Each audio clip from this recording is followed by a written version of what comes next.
femme infidèle qui m'a abandonné pendant mon hospitalisation, cherche maintenant le pardon après 12 longues années. Bonjour, je suis Jason M, 47 ans. Je veux partager un événement de ma vie ici pour obtenir des conseils. Cela remonte à 12 ans, lorsque j'étais marié à Suzanne, ma première femme. Nous étions mariés depuis 7 ans et nous avions 2 enfants, Laura et Lucas, qui avaient respectivement 5 et 3 ans à l'époque.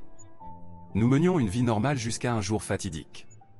Un matin, alors que je conduisais vers mon bureau, un véhicule arrivant en sens inverse à toute vitesse a percuté ma voiture. La prochaine chose dont je me souviens, c'est de me réveiller dans un lit d'hôpital, couvert de bandages et de pansements. L'infirmière m'a informé que je venais de me réveiller après 2 jours de coma.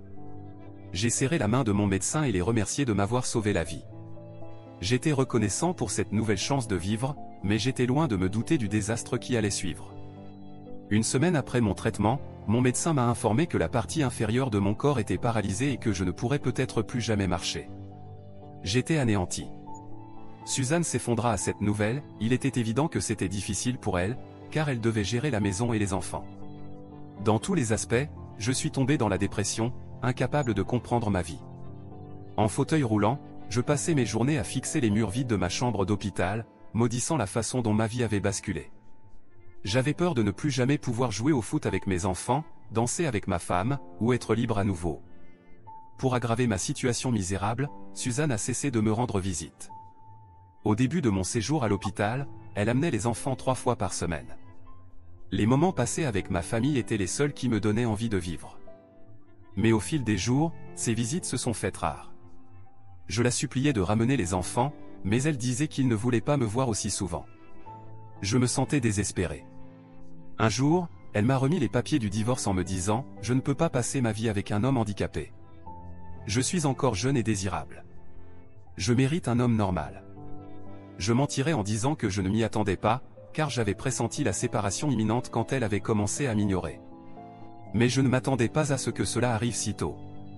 Un mois après mon accident, certains de mes amis m'ont informé qu'ils avaient vu Suzanne traîner main dans la main avec un homme d'âge moyen, probablement dans la cinquantaine, dans des cafés et des centres commerciaux le soir et les week-ends. Certains affirmaient qu'elle avait une liaison avant même mon accident, et d'autres disaient que son désespoir l'avait poussée à se mettre avec un vieil homme gros et grincheux après mon accident. Cela faisait à peine 2 mois que j'avais eu mon accident, et je n'avais pas encore été libéré de l'hôpital quand j'ai reçu les papiers du divorce. Je pourrais paraître calme en écrivant cela, mais à l'époque, je ne l'étais pas du tout. J'étais bouleversé, dévasté et le cœur brisé. J'étais cloué dans un fauteuil roulant, démuni, divorcé, sans revenu ni économie.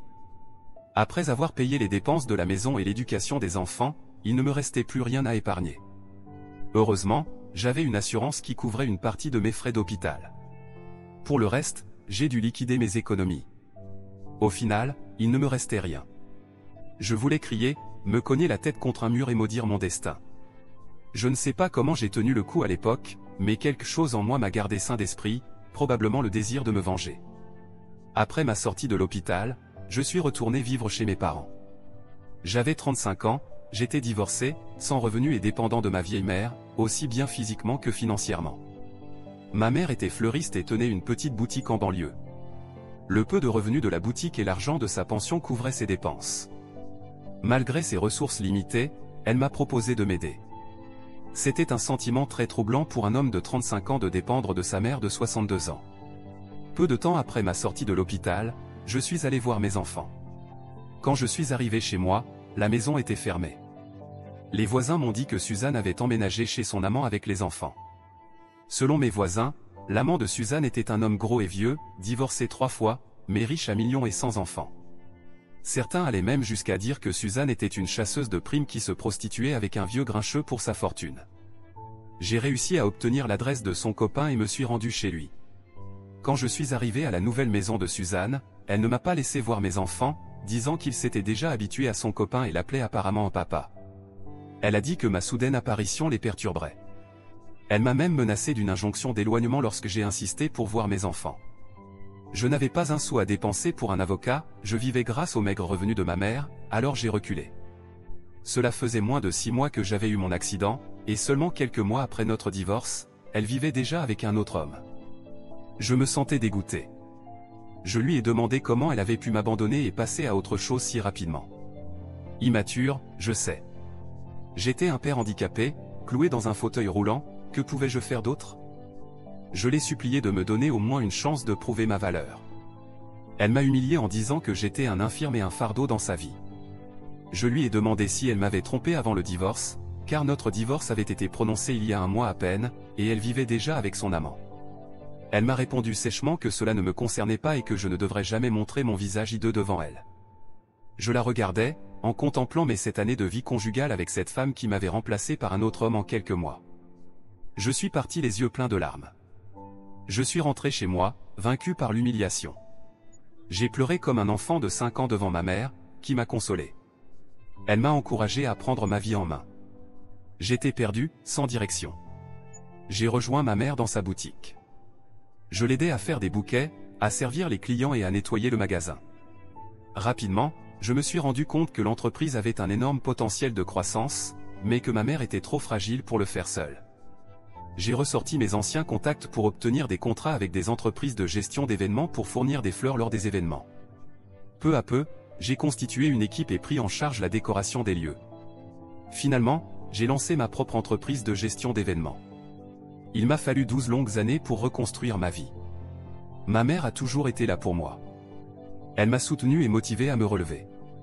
1 an après mon accident, j'ai appris que Suzanne quittait la ville avec mes enfants et son amant. Je me suis précipité chez elle pour voir mes enfants, mais ils étaient déjà partis à mon arrivée. Avant cela, j'avais essayé de contacter mes enfants plusieurs fois, mais Suzanne m'avait insulté et chassé à chaque fois. Suzanne avait la garde exclusive des enfants et pouvait décider de tout pour eux. Étant donné que j'étais physiquement et financièrement handicapé, je ne pouvais pas contester la garde partagée. Je ne pouvais pas non plus contester son injonction d'éloignement, car j'étais trop fauché pour engager un avocat, tandis que Suzanne avait un petit ami riche, Evan. Je ne savais pas s'il était déjà avec elle avant mon accident et sinon, comment il était soudainement apparu dans la vie de Suzanne. Tout ce que je savais, c'est que c'était un homme riche avec un vaste héritage familial. Au cours des 12 dernières années, chaque fois que j'avais des informations sur mes enfants, je voyageais pour les rencontrer, mais échouais à chaque fois. Suzanne menaçait de me faire arrêter, car son copain avait l'argent et les contacts nécessaires pour se sortir de n'importe quelle situation. D'ailleurs, cet homme n'a jamais épousé Suzanne même après 12 ans, bien qu'ils aient vécu ensemble. Il y a 1 an, j'ai enfin demandé la garde partagée. J'attendais impatiemment que mon entreprise de gestion d'événements se stabilise. J'ai déposé une demande de garde et j'ai finalement obtenu 15 jours. Ils viennent la semaine prochaine chez moi.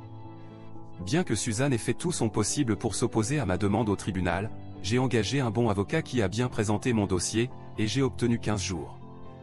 De plus, mes enfants sont maintenant grands, et on leur a demandé s'ils voulaient me voir, et ils ont dit oui. Je sais que je ne peux pas compenser les 12 dernières années, mais je souhaite passer du temps de qualité avec mes enfants. À l'approche de ce moment, je me sens à la fois nerveux et ravi. Ils ont maintenant 17 et 15 ans. Je sais que les adolescents sont exigeants de nos jours. J'espère que mes enfants ne seront pas cruels ou toxiques à l'extrême. Je ne sais pas quelle histoire Suzanne leur a racontée au cours des 12 dernières années, et je ne sais pas si je devrais leur dire la vérité sur leur mère. Qu'en pensez-vous? Avez-vous des suggestions sur la manière de les aborder? Je suis super nerveux et super excité. Mise à jour 1. Bonjour à tous, j'ai une mise à jour importante à vous partager. J'ai omis 2 informations cruciales dans mon post original. La première concerne ma femme actuelle, Amy. Oui, je me suis remarié il y a 5 ans à une belle femme nommée Amy. Elle est designer d'intérieur. Je l'ai rencontrée lors d'un événement où elle décorait le lieu de mariage, tandis que nous fournissions les fleurs. À l'époque, je n'avais pas encore lancé ma propre entreprise. Ce n'était pas un coup de foudre, mais nous avons bien accroché. Nous avons continué à nous voir lors de divers événements au cours des mois suivants, et nous sommes devenus amis. Amy était une mère célibataire d'une petite fille de 3 ans à l'époque. L'idée de créer l'entreprise de gestion d'événements est venue d'elle, car elle avait travaillé pour l'une des sociétés pendant de nombreuses années et avait les contacts et les connaissances nécessaires. Nous avons décidé de nous associer pour lancer l'entreprise. Nous sommes sortis ensemble pendant 1 an avant de nous marier. Aujourd'hui, nous vivons en tant qu'heureuse famille de 4 personnes, Amy, sa fille Mia, ma mère et moi. Sa fille était ravie d'avoir une grand-mère, et ma mère était tout aussi enchantée. La deuxième information concerne l'indemnisation liée à mon accident.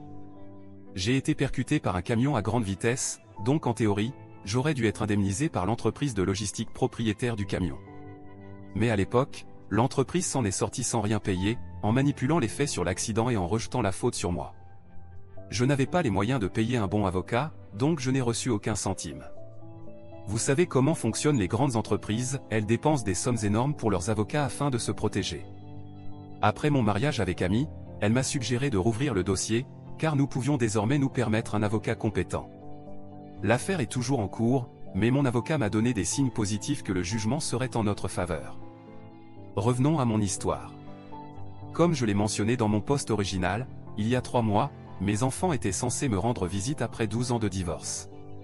J'étais à la fois excité et nerveux, mais Amy m'a calmé et m'a soutenu tout au long du processus. Je suis allé les chercher à l'aéroport. L'aînée, Laura, a maintenant 15 ans, et le plus jeune, Lucas, en a 13. Ils sont devenus de magnifiques et charmants adolescents. Après les salutations initiales, nous n'avions plus grand-chose à nous dire. C'était gênant pour nous 3.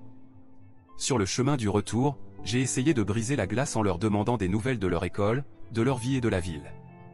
J'ai délibérément évité de mentionner leur mère, et eux non plus n'ont pas abordé le sujet. Les enfants étaient inhabituellement silencieux, ou peut-être cherchaient-ils simplement une excuse pour mettre leurs écouteurs, comme le font tous les adolescents de nos jours. À notre arrivée à la maison, Amy les a accueillis. Les enfants avaient l'air choqués, comme s'ils ne s'attendaient pas à la voir. Je ne sais pas pourquoi Amy les a surpris, alors que leur mère vivait avec un autre homme depuis des années. Pourquoi ne pourrais-je pas me remarier? Amy avait préparé la chambre d'Amy pour les enfants. Nous avons déjeuné ensemble, et Amy leur a présenté l'itinéraire des vacances que nous avions prévues en famille. Ils ont eu une réaction neutre à tout cela, ni excités, ni opposés au plan. Amy et moi étions confus face à leur attitude ambivalente. Ils se sont enfermés dans leur chambre. Peu de temps après, j'ai reçu un appel de leur mère, Suzanne, qui m'accusait d'avoir trompé nos enfants. Elle disait que je les avais amenés chez moi pour qu'Amy et moi puissions les manipuler. Je me suis senti désorienté par son comportement. Elle m'a accusé de leur cacher la vérité sur mon mariage. Je me suis demandé ce qu'elle insinuait. J'ai raccroché, mais elle n'a cessé de me rappeler. J'ai donc décidé d'aborder la question de front. J'ai appelé mes enfants et leur ai demandé ce qui n'allait pas. Après quelques hésitations, ils ont fini par parler. Ils étaient en colère contre moi parce qu'on leur avait dit que je les avais abandonnés. Suzanne avait lavé le cerveau des enfants contre moi et leur avait rempli la tête de mensonges et de tromperies. Je leur ai révélé la vérité, ce n'était pas moi qui les avais abandonnés, mais leur mère qui avait sauté sur l'occasion de se mettre avec un autre homme desquels on avait eu la chance. Ils étaient encore enfants à l'époque, mais ils se souvenaient très bien de ces événements. Je leur ai raconté comment Suzanne avait disparu avec eux chez cet homme, et comment elle m'avait menacé et chassé à chaque fois que j'avais tenté de les contacter. Je leur ai montré l'injonction d'éloignement et toutes les requêtes rejetées que j'avais soumises pour les voir. Ils étaient en larmes et regrettaient d'avoir cru aux mensonges de leur mère pendant toutes ces années. Mon plus jeune fils, Lucas, a admis qu'une fois, il avait essayé de me contacter sur les réseaux sociaux, mais Suzanne l'avait surpris. Elle l'avait ensuite manipulé émotionnellement et lui avait fait promettre de ne plus jamais me contacter. Les enfants ont également avoué avoir été réprimandés par le compagnon de Suzanne. Suzanne et les enfants étaient maltraités lors des réunions de famille parce qu'ils n'étaient pas mariés. Bien que cet homme ait payé pour leur éducation, il n'a jamais été une figure paternelle pour eux. J'avais le cœur brisé en découvrant les épreuves de mes enfants. Après avoir mis toutes les vérités sur la table, nous nous sommes pris dans les bras et avons pleuré ensemble. Nous sommes ensuite partis pour une semaine de vacances en Floride et avons passé de merveilleux moments ensemble. Laura et Lucas se sont rapprochés d'Amy et de Mia, qui fêtera ses 8 ans cette année. Je n'aurais pas pu être plus heureux de voir toute ma famille réunie. Mes enfants ont posté des photos de groupe sur les réseaux sociaux, les légendant famille heureuse.